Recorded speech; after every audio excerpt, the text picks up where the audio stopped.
Iran Israel সংঘাত আরও চরম আকার ধারণ করেছে। বৃহস্পতিবার সংঘর্ষের সপ্তম দিনেও উভয় দেশেই একে অপরের বিরুদ্ধে হামলা অব্যাহত রয়েছে। এরই মাঝে ইরানের গুরুত্বপূর্ণ পারমাণবিক কেন্দ্র আরাক হেভি ওয়াটার রিঅ্যাক্টরে হামলা চালিয়েছে ইসরায়েল। জানা যায়, প্রথমে ওই রিঅ্যাক্টরটি সরিয়ে নেওয়ার সতর্কতা জারি করা হয়। প্রথম কয়েক ঘন্টা পরেই ইসরায়েলের তরফে সেখানে হামলা চালানো হয়। ইরান রাষ্ট্রীয় টেলিভিশন জানিয়েছে যে ইসরায়েল আরাক হেভি ওয়াটার রিঅ্যাক্টরে হামলা চালিয়েছে। তবে এই হামলার জেরে তেজস্ক্রিয়তার ঝুঁকি নেই বলে দাবি ইরানের। অন্যদিকে হাত গুটিয়ে বসে থাকার পাত্র নয় ইরানও। তারা নাগারে ইসরায়েলে ক্ষেপণাস্ত্র হামলা চালিয়েছে, যার মধ্যে দক্ষিণ ইসরায়েলের বৃহত্তম হাসপাতাল সোরোকা মেডিকেল সেন্টার রয়েছে। এই হামলায় হাসপাতালটির ব্যাপক ক্ষতি হয়েছে বলে দাবি ইরান কর্মকর্তাদের।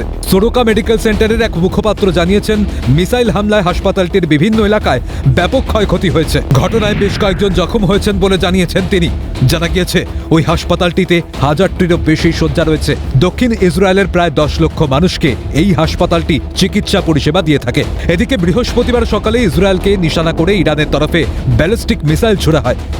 ইসরায়েলের জেরুজালেম এবং তেল আবিব থেকে বিস্ফোরণের তীব্র শব্দ শোনা গিয়েছে। সংবাদ সংস্থার দাবি অনুযায়ী এর মধ্যে সবথেকে বড় বিস্ফোরণটি ঘটেছে জেরুজালেমে। উদ্ভূত পরিস্থিতিতে নাগরিকদের সুরক্ষিত আশ্রয় কেন্দ্রের ভেতরে থাকার নির্দেশ দিয়েছে ইসরায়েলের প্রশাসন।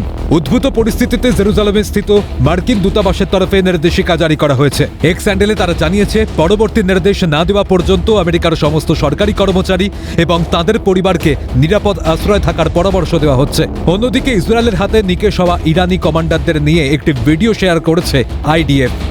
তাতে আলী সাদমানি, মোহাম্মদ কাজেমি, মোহাম্মদ হাসান মাহাদভি, হোসেন সালামি, মোহাম্মদ হোসেন বাকিরি, ইলিয়াম আলী রশিদ এবং অন্যান্য ইরানি কমান্ডারদের অন্তর্ভুক্ত করা হয়েছে।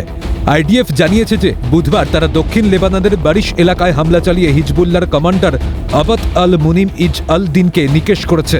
অন্যদিক থেকে এটাও বুঝতে হবে, পারমাণবিক কেন্দ্রে আক্রমণ করাটা কোনো সমাধান সূত্র বা কোনো ওয়ারফেয়ারের পার্ট হতে পারে না। তার কারণ ওটা একটা বৈজ্ঞানিক গবেষণাগার, এবং ওখানে যদি বাই মিস্টেকও কোনো রেডিয়েশন তৈরি হয়, সেই রেডিয়েশনের দায়িত্বটা বা সেই রেডিয়েশনটাকে চাপা দেওয়ার ক্ষমতা ইসরায়েলের মধ্যে নেই। ইসরায়েল কেন, কোনো দেশের মধ্যেই নেই। এবং সেটা যদি শুরু হয়ে যায়, সেটা মানে একটা বৃহত্তর ক্ষতি সৃষ্টি করতে পারে। সুতরাং পারমাণবিক কেন্দ্রগুলোতে আক্রমণ করাকে, এটাকে কোনোদিনই কোনো মানে লেজিটিমেট ওয়ারফেয়ারের একটা পার্ট হিসাবে ধরা যেতে পারে না। সময় যত এগোচ্ছে, মধ্যপ্রাচ্যের এই দুদেশের সংঘাত ক্রমশ তীব্র হচ্ছে। সংঘাতের পথ পরিহার করে আলোচনার মাধ্যমে সমস্যার সমাধানে সচেষ্ট হোক মধ্যপ্রাচ্যের দুই দেশ, এমনটাই চাইছে আন্তর্জাতিক মহল। ক্যালকাটা নিউজ।